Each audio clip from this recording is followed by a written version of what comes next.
Welcome to Dreaming Big, Starting Small, Actionable Steps Towards School Improvement. My name is Rashida Kimbrue Major. I'm an associate partner at the Learning Accelerator, and I'm honored to be here today to share more about the Learning Accelerator's real-time redesign process. Before we get started, I know you all are educators, you all have other priorities, so I'm going to make this intro very, very quick.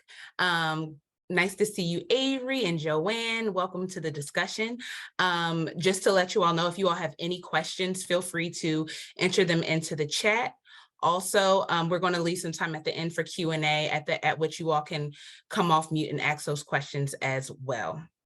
So I'm just going to get started by introducing you all to who the Learning Accelerator is. So we are a nonprofit, a national nonprofit, where we're a national nonprofit, and our focus is to ensure that all students achieve an effective, equitable, and engaging education. This vision isn't a new one, but making it a daily reality has proven very hard in practice. In this moment, it has never been more important to make this vision possible for every learner in every school across the nation. So we really do this work by connecting funders, caregivers, teachers, systems and school leaders, and the like to with the knowledge, the tools, and the networks that they need to transform education for kids. During the pandemic, we conducted research and we spoke with experts to develop the quality drivers for remote learning framework. I'm actually going to drop this framework in the chat so that folks can, review it at their leisure. And thanks, Aurora, for also sharing the deck, which also has the link to these resources and materials. But during the pandemic, we conducted this research, we developed a framework, and it helped folks to really understand the conditions and best practices that create the foundation for a thriving virtual hybrid learning environment for not just students, but for staff and family alike. So today, we're going to do our best to tell you about one of the tools that were derived from that study. That is our real-time redesign process. That's why you all are here today. And our panelists are all participants of the Strategy Lab, where we actually leverage the real-time redesign process in our coaching sessions and with our teams. And so we're going to dive in. I'm going to actually now allow my panelists to introduce themselves. I'm going to ask them to share their name, their role, and a bit of context about their program and their district, just so folks can have an idea of where your school is positioned across the nation. And I'll kick it to Dr. McCray first. No problem. Thank you so much. Good evening, good morning, wherever you are. My name is Dr. TJ McCray. I am the Associate Superintendent of Technology for Madison Metropolitan School District. We are the second largest school district in the state of Wisconsin, located in our state capital. I am currently also serving as the principal for our Madison Promise program, which is our online program that we started as an answer to the pandemic, because we recognize that a lot of our students during the pandemic learned very well virtually, and they desire to have a different option. Last year, we were a 6th through 12th grade program, but we quickly had to shift because we learned a lot our first year. So this year we are actually a 4th through 10th grade program, and every year we'll be adding a different grade level, growing to becoming a 4th through 12 online program. Thanks, Dr. McCray. I'm now going to kick it to Dr. B.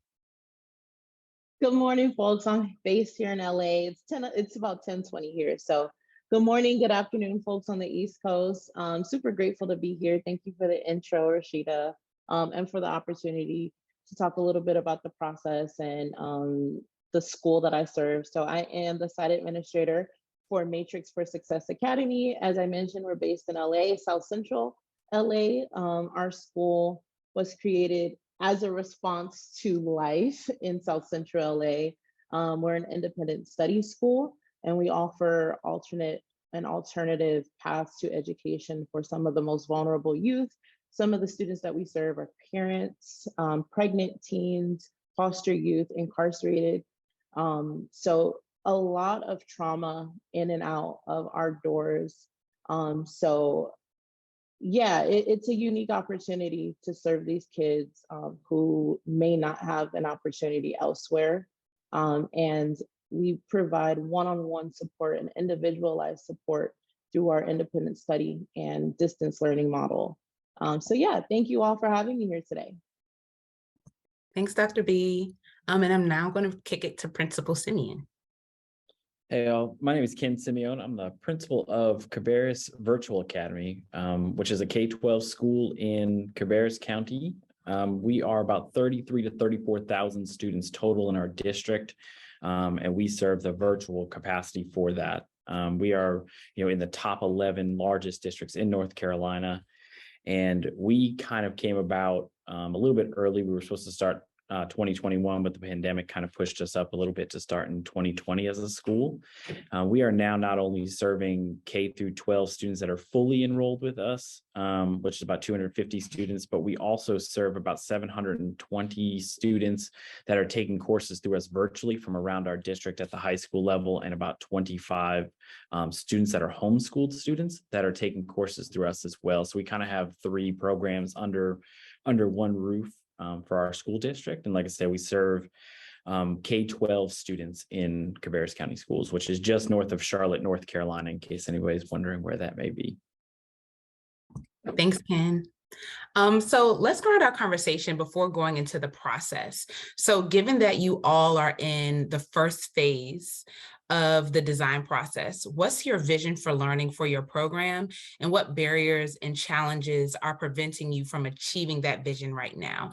I'm pretty sure that everyone has experienced some challenge to what that vision would be, but what were you striving for, and what are you doing to get there? I can jump with this one. And I'm a very realist and I'm a very transparent person. So I need to start by saying that. In actuality, here's what we thought. We thought we were designing an online program for students and families who really wanted to learn and be online. That is what we thought. So we went in this coming out of a pandemic where our pandemic learning was very much not the traditional online learn or virtual learn that you would think. It was the kind of setup where the teacher was with the students from beginning hour to end of hour, versus now moving to an online program where students need to be more independent. So a lot of our families came in with the expectation that they were going to get the same thing that they got during pandemic learning. So what we thought was we were getting students and families who really wanted to be here because that's what they wanted. But in actuality, what we wind up receiving is just a lot of families who wanted to be online for a multitude of reasons that we just didn't plan for. We didn't plan for a number of students who would not engage with us, with parents who did not understand how to use technology, but they wanted their kids online. And so it was those things that barriers that we had, and we had to find a way to quickly adjust them. And that's what we've been doing this year already, is just putting things in place to really support our families that just want to be here for whatever reason. So we're not focusing on the reason why students want to be here, but we're focusing on the fact that these students have applied and they're here. Now, how do we engage with them and what services do they need? And so that's been the major shift that we've had to do thus far. Right. I'll hop in that too. So kind of going on what Dr. McCray said, we had a lot of students come in pandemic wise thinking that this was going to be one way of distance learning or remote learning, and we had to quickly change what we were doing. So our initial intention from our district was that we were going to be a school for students that had some sort of outside thing that they were doing, whether it was athletics related, whether it was arts related, things like that. We quickly realized that that was not going to be our our largest group of students. Our largest group of students was going to be students that just wanted to be primarily online, parents wanted them online, or students with some severe mental health things that they could not be in a typical school or a traditional school. So learning from home was a better option for them.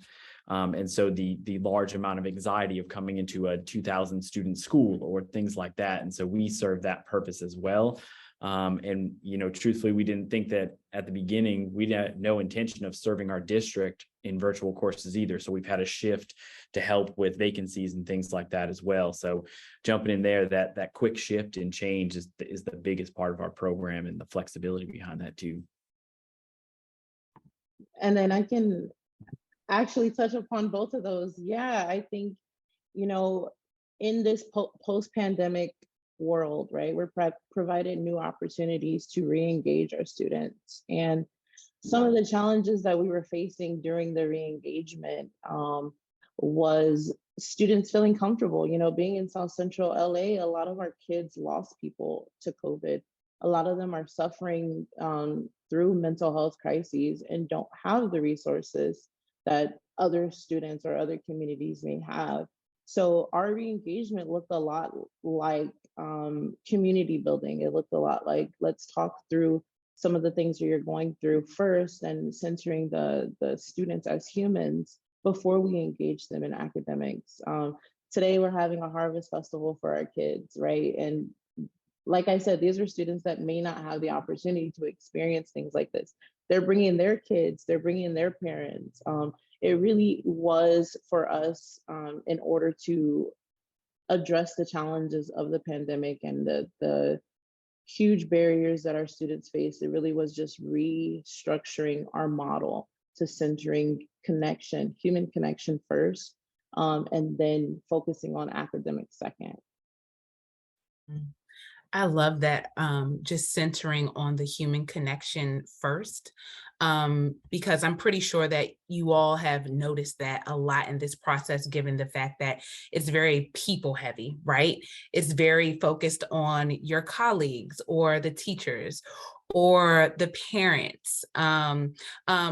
I would love you all to tell us a bit more about that, around how you're centering it around the voices and the people who are involved, and how that's, you know, shifting how you all are approaching your work from day to day. I can go first. Yeah, so I think we started with an assessment. So just determining the needs of the people is always the best way to serve the people. Their voices should be centered, and that's where we started with this, right? When I was creating or helping create this team, it really was about getting a perspective from teachers, from students, from parents, from everybody that wanted to be a part. And yeah, that needs assessment was really what grounded the beginning of the work. It was the opportunity for every single stakeholder to express their experiences. And although we're in the beginning stages of the process, that's really what's leading this work. It's really the voices of the students, the voices of the parents, and the people that will be most impacted by this process and by the decisions and the, I guess, implementations that unfold. So yeah, I see the link in the chat, the individual self-assessment, and then also we created, we used other resources from the Learning Accelerator that allowed us to just engage deeper with our students, including some qualitative methods of shadowing students, of calling parents one-on-one, surveying. So it's really just about getting in the community, really connecting with the people that you're serving. And that's how we started this process. I also think what's critical, so just what Dr. Brooks said, one of the things has been how do we build the capacity of my staff, right?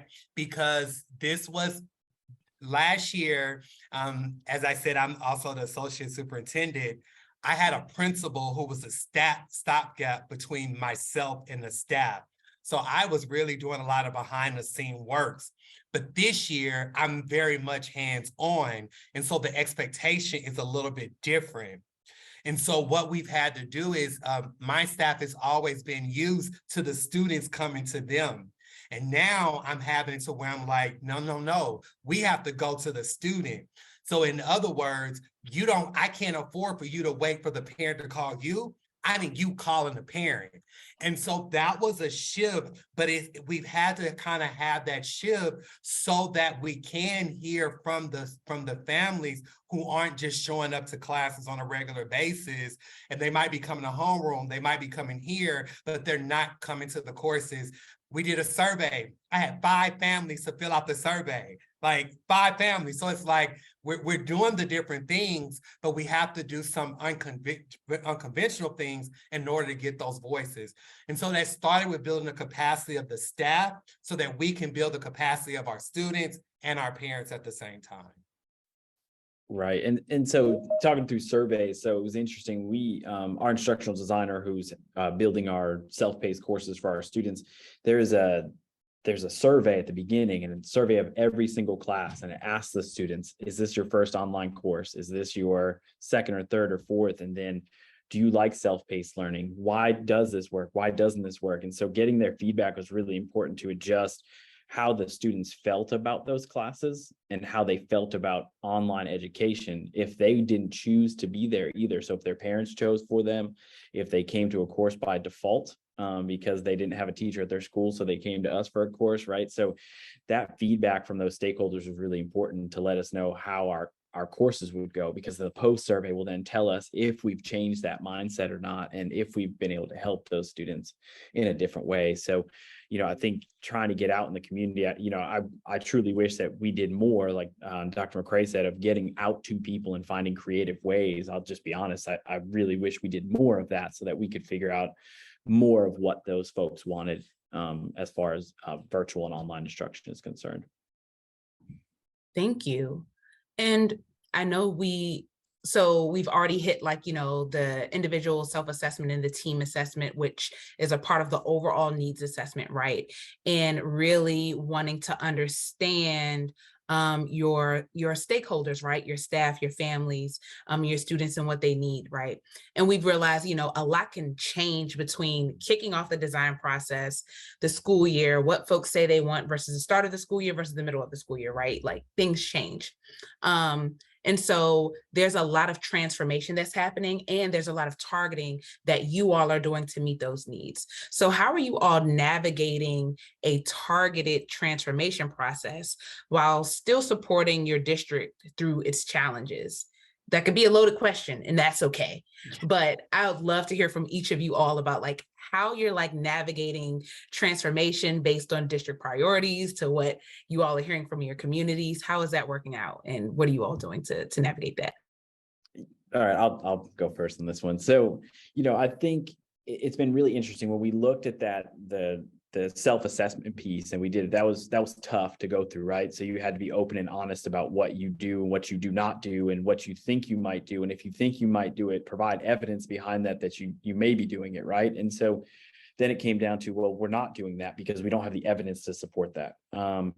And so that was a challenge to start with. And then talking to our district about what our needs were was a challenge as well, because traditionally our district was very traditional, and this is a different way of thinking and a different way of doing things. And so I think what we're currently doing and talking through our district, we've been afforded the ability to not really have barriers put in our way, and provide the support behind it, but they trust what we're doing as a school in order to impact the learning in our district because of the design process that we're currently going through, right? So because of the TLA design process that we're working through, we have backup to be able to say, no, this is why we're doing it. This is what we're doing and how we can impact student learning across our district. So I think that's probably been our most impactful and powerful piece, is being able to bring back to our district the why behind it. And then that why helps us get to where we need to go, which has been really important to us as a school and then as a district as a whole. And I think for us in particular, there's an overlap between the process that we're engaging in with TLA and school priorities. So we're going through accreditation, we have oversight, and any of the findings that are arriving from this, all of the the strengths and areas of growth that we identified during the needs assessment process, it's a reflection for us. It's an opportunity for us to reflect and can only lead to greater growth, right? It can only lead to us improving as opposed to it being extra work.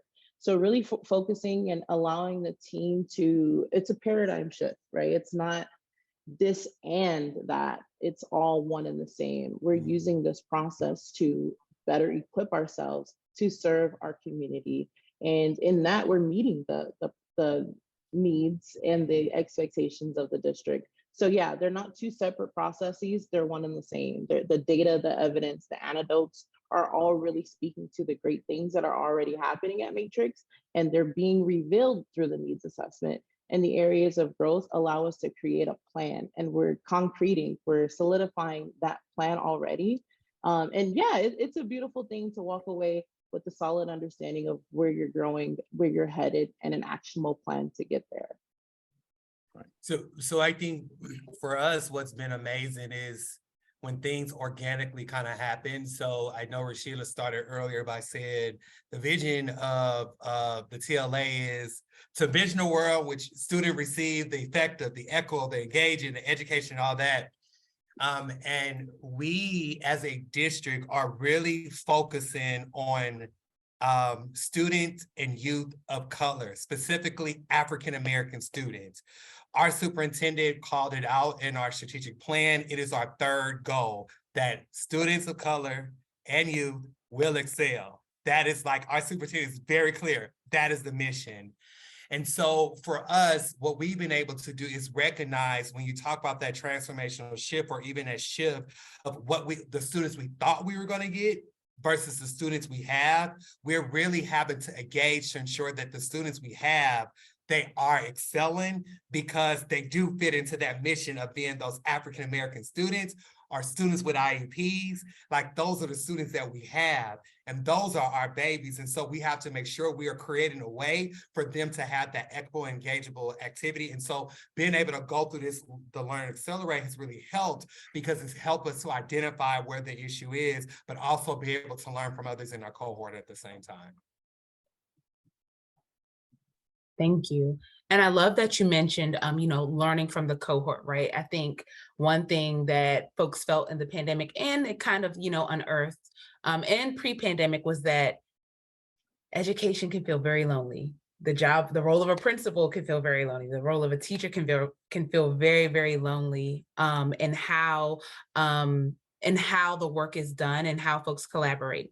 And so one of the most important points that we stress in the strategy lab and with you all is that this work, and you all called this out too, is that this work, it should support, it should bolster, it should catalyze the work that you all are already doing. It should support the relationships that you have, right? It should support those conversations and be a vehicle to really understand your programs more holistically. And so what specific aspects have you found yourself using in other areas of your work? Whether it be the anecdotes or what you're hearing from parents, how has that, empowered you and your core team to do the nitty gritty hard work that they maybe would have been a little hesitant to do before joining the strategy lab process? So I don't know if this fits, but I'm just going to use it anyway. So we've realized, and I'm going to jump back to a couple questions ago, but where we were talking about relationships of kids and parents and things like that, like those truly matter, knowing their story behind it, right? Like that's been really impactful to talk to teachers about, to say, do you know your kids' stories and what it is? And Rashida, you and I have talked about one of my kids, he didn't care anything first year about talking to teachers, administrators, anything like that. He wants me to play online chess with him now because he thinks that's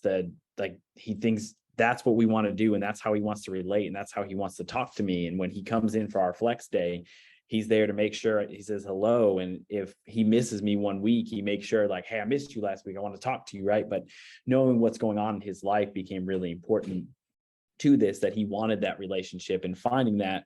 But he also pushed that relationship away at first because he didn't know how to do it. He didn't know how to engage in that conversation. So, I think truly knowing your stories and knowing your kids' stories and even your adult stories in your building too, to help relate to those in your staff become really, really important, and how you deal with those things and how you work with them as well. Like that is the most valuable thing that I've seen this work is seeing these other groups of folks that we've worked with in TLA and some of our other groups, that how much they focus on that relationship piece and that building of understanding the who behind the kid, behind the number and all of those things.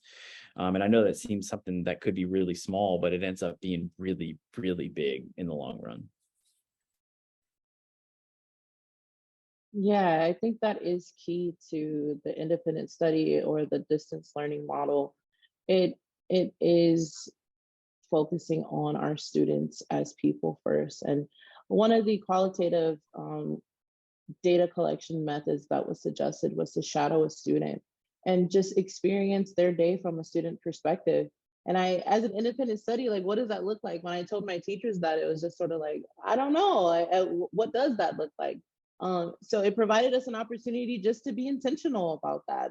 Something that sounds difficult was actually pretty simple. It's possible. And one of the things that emerged from that was like simple things like our tech system, just a tweak here and there that allowed the curriculum to be more accessible, things that we may not have known had we not been intentional about that process, right? So we're considering at moments that there's an issue of engagement because we're not getting student submissions of assignments. And then we follow the student and realize, oh, the submit button actually redirects them somewhere else, right? And it's not as intuitive as the process can be. So these are issues of accessibility. These are issues of equity that may go unseen had we not engaged in the process of just shadowing the student.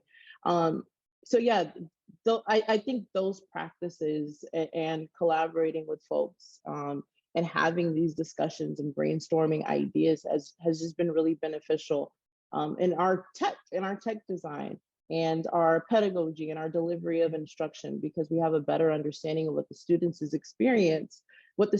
experiencing on a day-to-day. And it's just really helpful.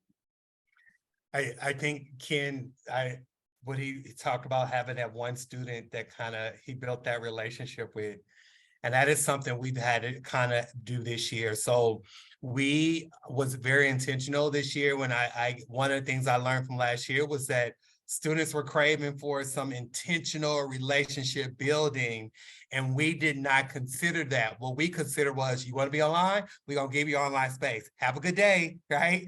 That's how we set it up. But that human piece was missing. So I'm very fortunate to have a counselor. And so my counselor, what we did was we put all students in a homeroom, and they're mandated to come to homeroom twice a week.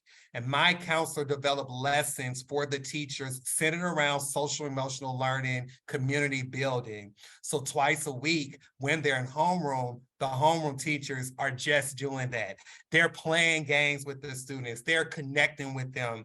It's not about school. It's just about them. How are you doing? I like to tell them, I tell my staff, it's the welfare check that we want. Like, are these kids okay?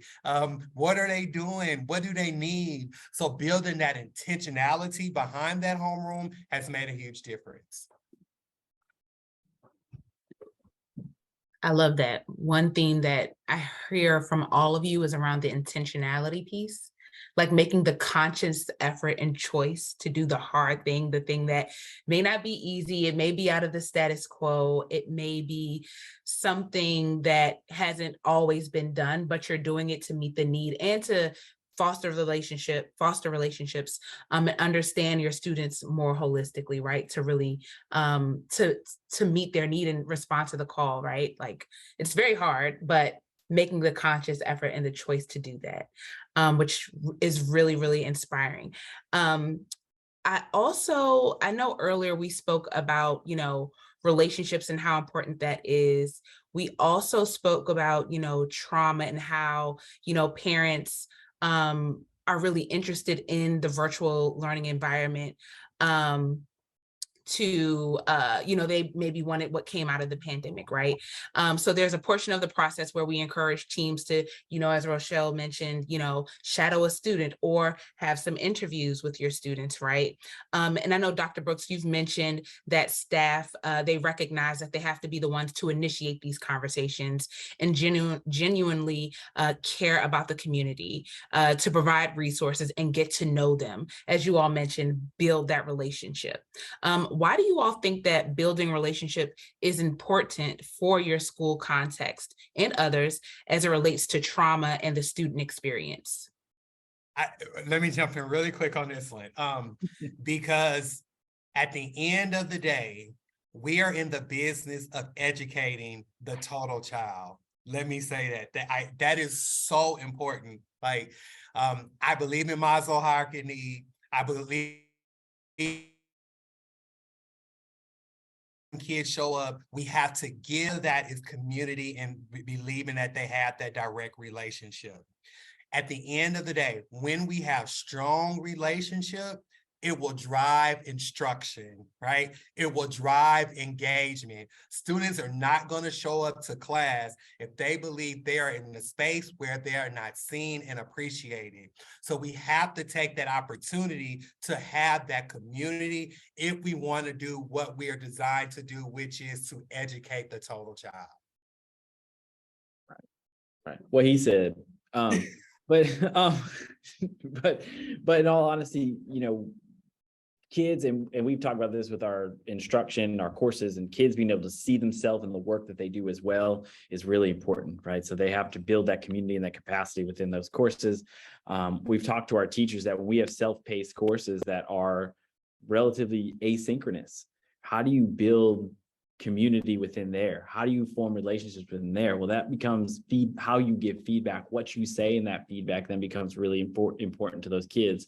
What you say and do in your office hours becomes really important to those kids, right? So those small celebrations, those small wins with those kids, instead of, hey, you did this whole thing wrong and got this one thing right, you can say, you got this one thing right, I want you to keep this. How can you impact these other things and move in a positive direction, those other things? So I think just like Dr. McCray said, like you're educating that whole child, so that the educational wellness, the mental health wellness, the social emotional, all of those pieces all build with one another. But if you can't meet those basic needs for that student, they're not going to learn. They're not going to do what is necessary for them to be successful. And then we're not fostering that success either if we're not helping with those things to build those capacities either. Absolutely. What both of them said, 100%. Like if we're not well as a community, as individuals, as a collective, what is this all for? Really? Like, I think, again, in a post-pandemic society, we are afforded the opportunity to rethink everything, and wellness needs to be centered in education. If as a society, we are not well, there is no learning happening. As a society, if children aren't fed, there is no learning happening. So we have to absolutely prioritize needs being met on a holistic and individual level. And schools have the opportunity to do that if given the resources, right? But it also takes us having these conversations and takes us understanding what the needs are to ensure that the resources are allocated properly. And our babies they need socialization. The pandemic really isolated a lot of us beyond even what we may imagine at this time. Right now, I don't think we've come to the full scope of how we've been impacted by the traumatic experiences that we've all faced over the last 2.5 years. And as we gradually return to a sense of normalcy, we have to prioritize wellness. We have to prioritize love and care. And once you prioritize that, learning happens. And it may not be in a traditional sense either, right? It can be a chess game. People display brilliance through chess. They display brilliance through having conversations, through expressing themselves through music, expressing themselves through art. So it's an opportunity to rethink everything. It's an opportunity to focus on wellness. And that's what we're doing. And that's why our students are re-engaging in the ways that they are, because we're approaching it from a non-traditional sense. And this model gives us that opportunity. Thank you. I love that you all jumped on that question around trauma. I know one of the points that Dr. B made a while ago was just around the trauma that our students experience, and really creating the safe and brave space for them in those moments. Not just about like external folks coming in and asking about their trauma and asking them to unpack that every single time, because that in itself is traumatizing, right? So how are we fostering those relationships in the moment, as both Dr. McCray and Ken mentioned, you know, there's this level of creating opportunities, as we mentioned, intentionally creating those opportunities to really understand those students. And I'm pretty sure each of you can probably think of one student that comes to mind, right? You can think about their story and how it's positioned in the seat of trauma, and how it's impacted the way that we do this work, and how we create the opportunities for them to share their best selves.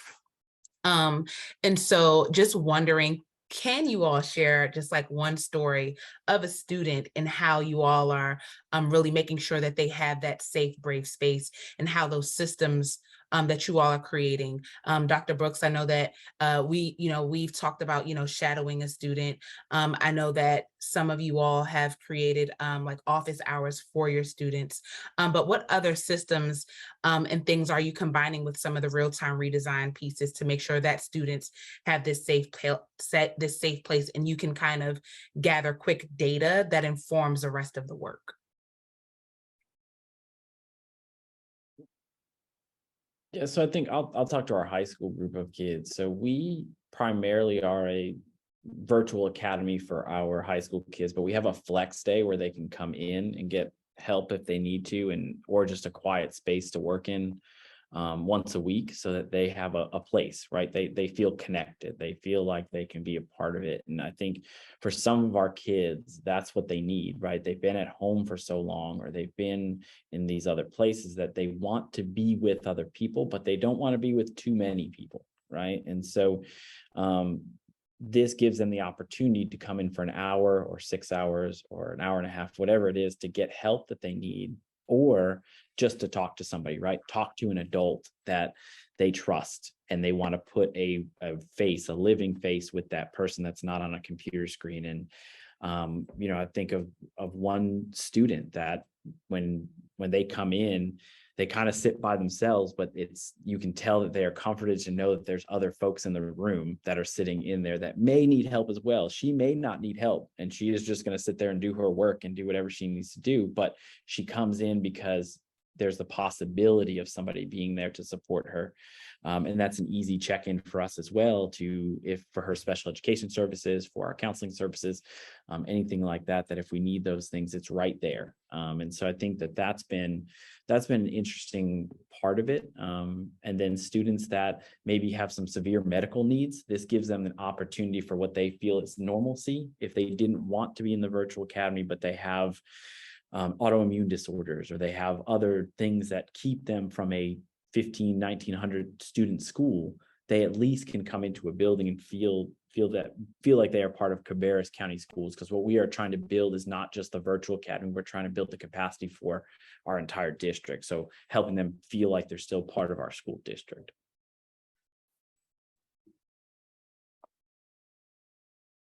And yeah, exactly that. It's providing the opportunity for students to engage. And with us, it's giving them the agency to decide how to make decisions for themselves.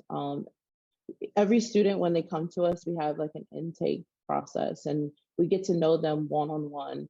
And it's an opportunity for them not only to share their traumatic experiences, right? Share their trauma, which happens a lot. You see that a lot in inner city, where people come in and they're like, oh, tell me everything that's wrong with you. And then the conversation is kind of left there. And it's like, okay, you got all that from me, now what?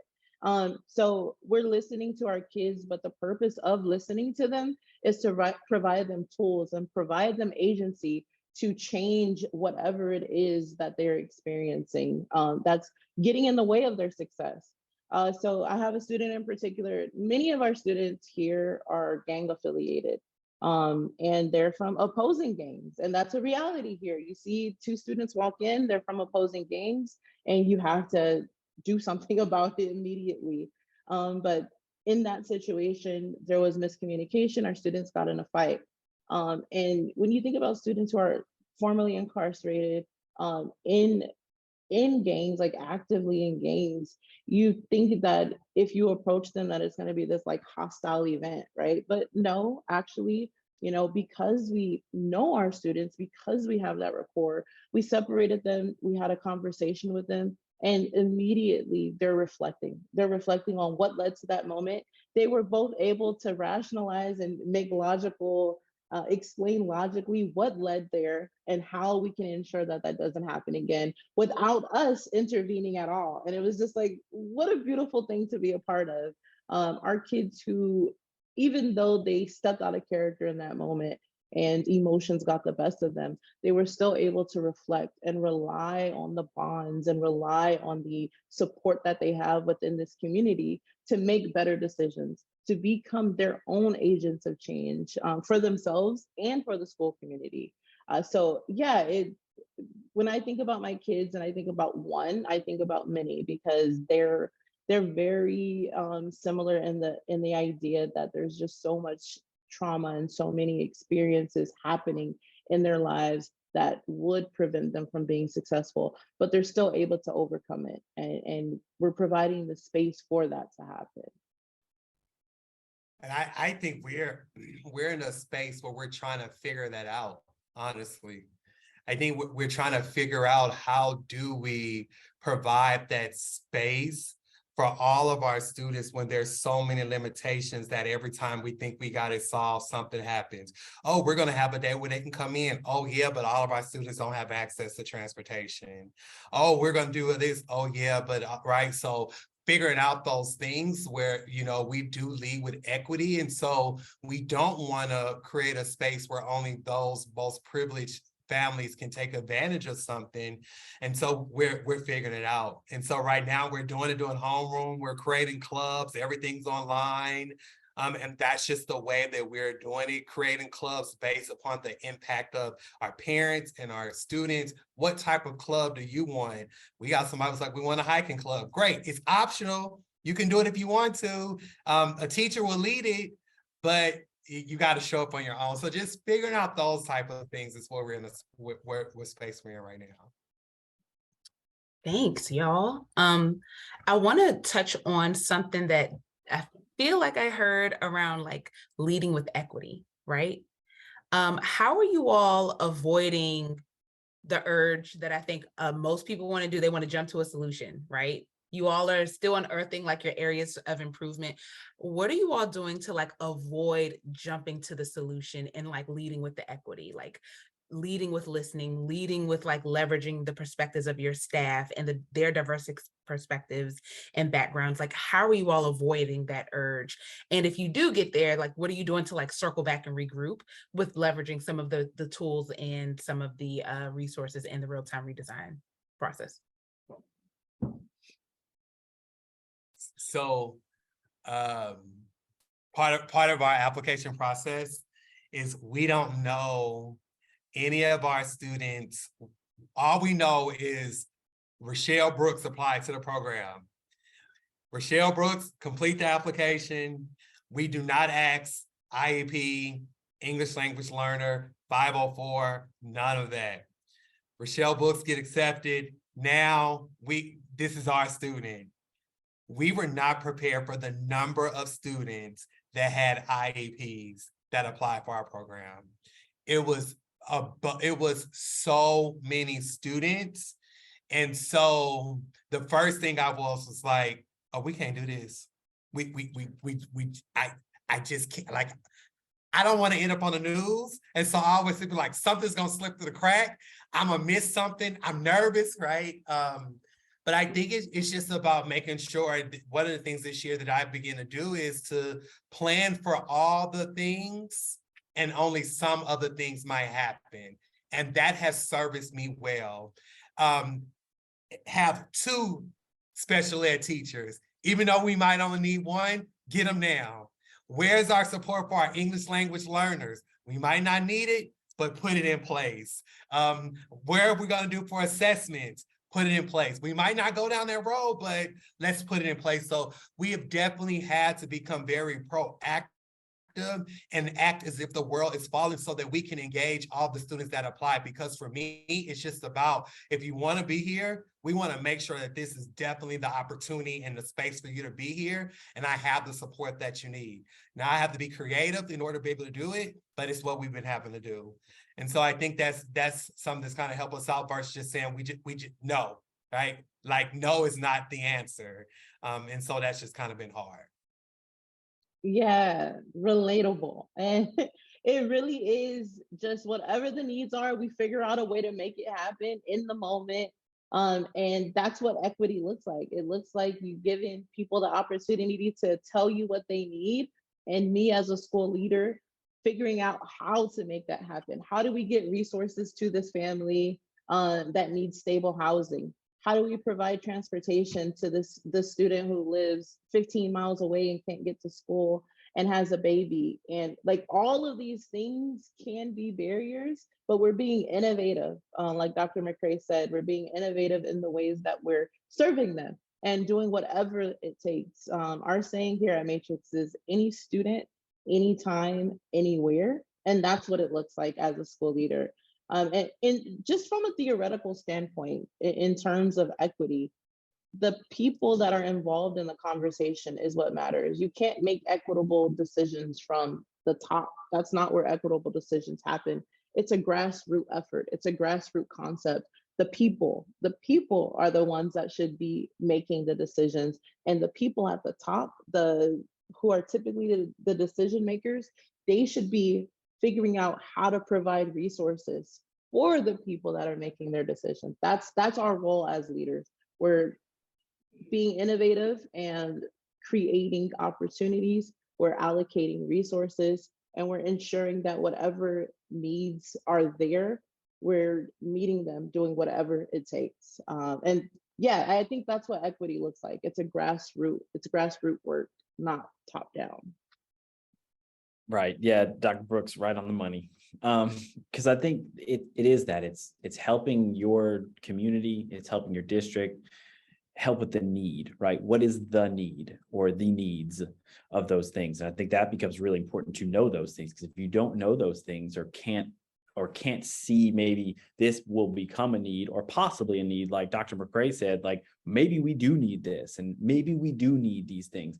In the end, maybe we don't need it, but at least we prepared for those things so that we can now utilize those things. Say, hey, we're going to use this for equity and access in our district, and we're going to do it this way because this is what's best for kids.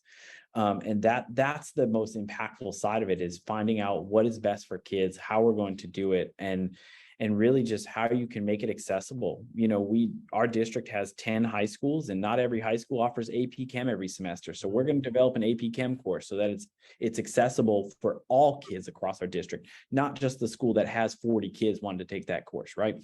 Maybe our school that has 5 kids that want to take it, now they can't take it, but we're going to provide that opportunity for them to be able to do that. And I think if you see that need and fit into that need, you continue to grow educationally in your district, you continue to grow as a school, and that's what happens. You can't sit back and let everything come to you. You have to go to it. It's like, I would say, like the fireman runs to the fire, right? They're not running away from it, and we need to run to it and figure out how to change public education and change education for our kids.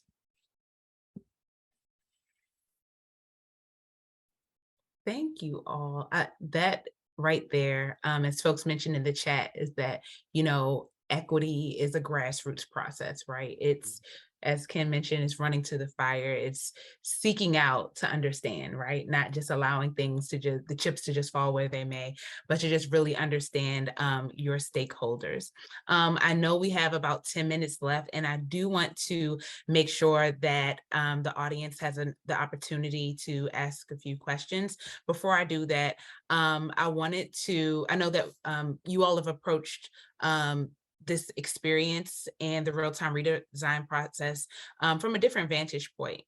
What is the most important thing you've learned from this process, whether it be around being open and honest with your core team, whether it be around, really being very, very detailed in the level of data and anecdotes that you gather? What is the most important thing that you've learned so far from this process? Can I start? Oh, Yeah, go ahead, Dr. Brooks. Okay, all right.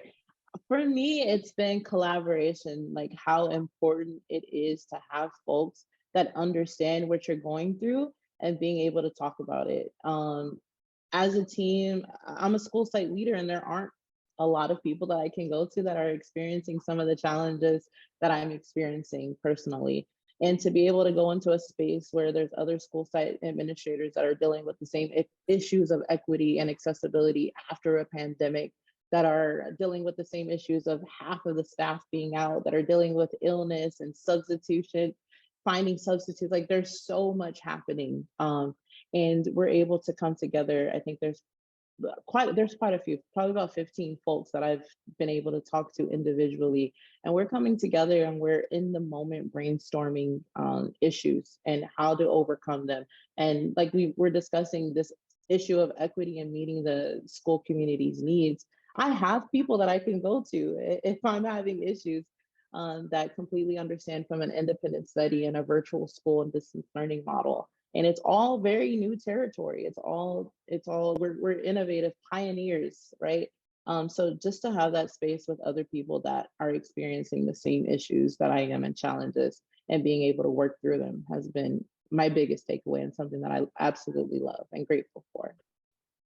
I agree. The network and the fact that I don't have to reinvent the wheel. The wheel has already been there. All I need to do is ask somebody and it's there, right? So that's been a huge asset to be a part of this process. Right. Yeah. So agreed. I think the community with it, and then, when we talk in these design process meetings and our job alikes, and talking about, we made this decision, and it's okay that you go back and redesign that decision too. Like once you've implemented that decision, it's okay to add another piece to it or take a little piece away, as long as it's what your community of people need and what your school needs or your district needs. And you have to be willing to say, it's not just about this decision, it's about the decisions that we make and how we look at those things and how we process them and how we not really reinvent, but how we kind of look at them again and go through them and talk through them, because you can't just make that decision in a vacuum. You have to make it and then look at the process behind it to make sure it's actually working. You can't just say, this is what we do and this is how we're doing it. That's how we got to where we are in public education, where we do things because we always do them. If we now look at it and say, well, we're doing this, it's not really working. Let's look at this and see how we can make it better and inform this process a little bit differently. Thank you all. I really appreciate you all. I appreciate you for your honesty and really just sharing about like the process and its deep connection to, collaboration and networking, and really fostering a community amongst the core team to really understand your communities as a whole and bringing those voices to light and amplifying them. I'm now going to open the floor for a bit of Q&A from our audience. You all can either come off mute and ask those questions of any one of our panelists. And I'm actually going to stop sharing my screen really shortly. So feel free to come off mute or to just throw your questions into the chat.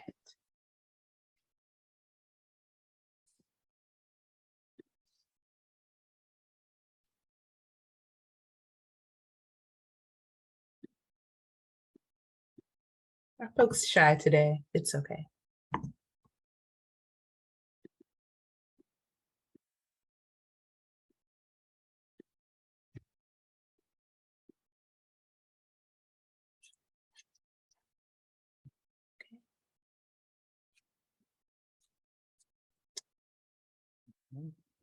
All right. Okay. I did have one extra question though, if no one from our audience was going to ask it. Betsy have a question here. Oh, thanks. And Betsy, what we do is we have something which we call a school site leadership team. And what we do is, so we use a platform and it's data driven. And then my counselor and I meet with my staff 3 times a month. So Wednesday, my staff don't have classes. So that's when we have our teacher day to have meetings. At the first Wednesday of each month, I meet with all staff. The second Wednesday, I meet just elementary. Third, I do secondary. And then the fourth is just optional time. During those second and third meetings, what we do is we pull data of all of our students, and each teacher within our districts have something what we call focal group.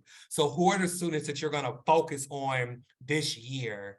And what winds up happening is they bring those students and begin to have conversation around students, and especially at the secondary level, because what we find is a student might make connection with the math teacher, but not doing the same thing in the language arts teacher. And so we share those stories centered around data, how this student is doing excellent here, but we're not seeing that happen here. And so that's led by the teachers. We just provide them the data, and then they just begin to have those conversations.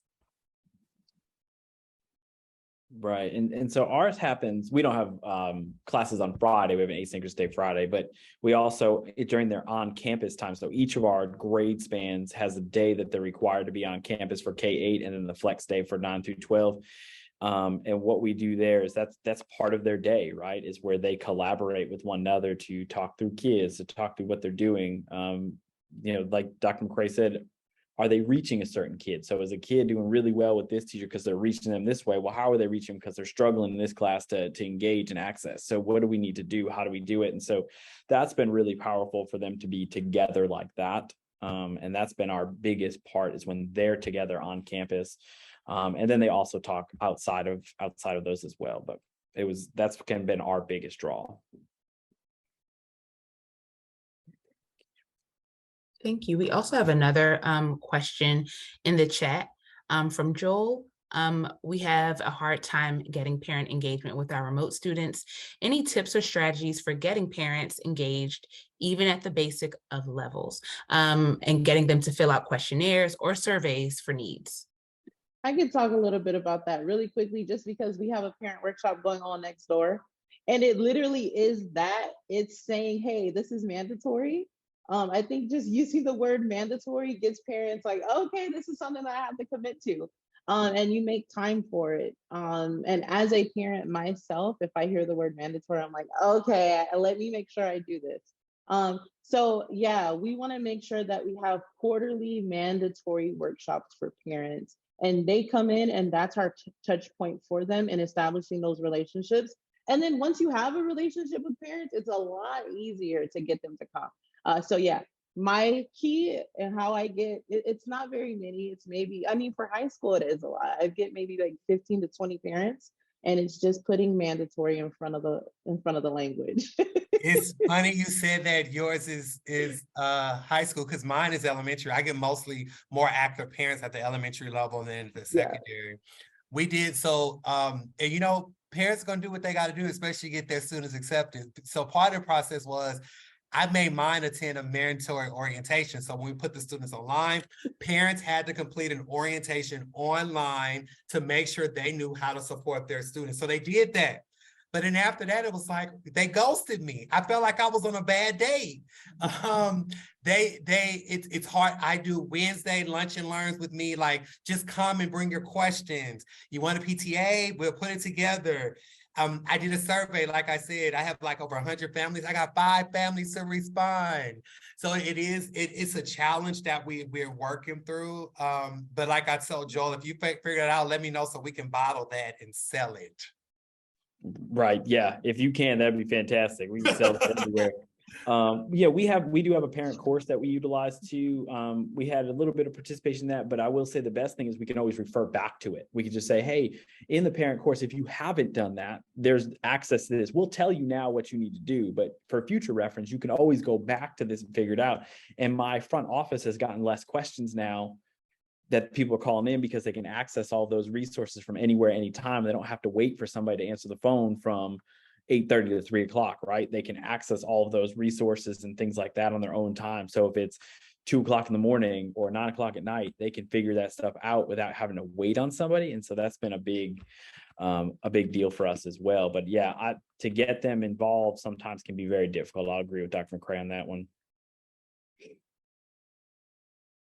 Thank you all so much. I just plugged in the chat, and Zorana just put this in the chat, but please take a moment to complete the survey for our session today. I really want to thank our panelists for just opening up their windows and their doors and just allowing us to shed light on the practices and how you're leveraging the real-time redesign process with your core teams and with your communities, and some of the key takeaways that I think the rest of the folks in the room are very familiar with as well.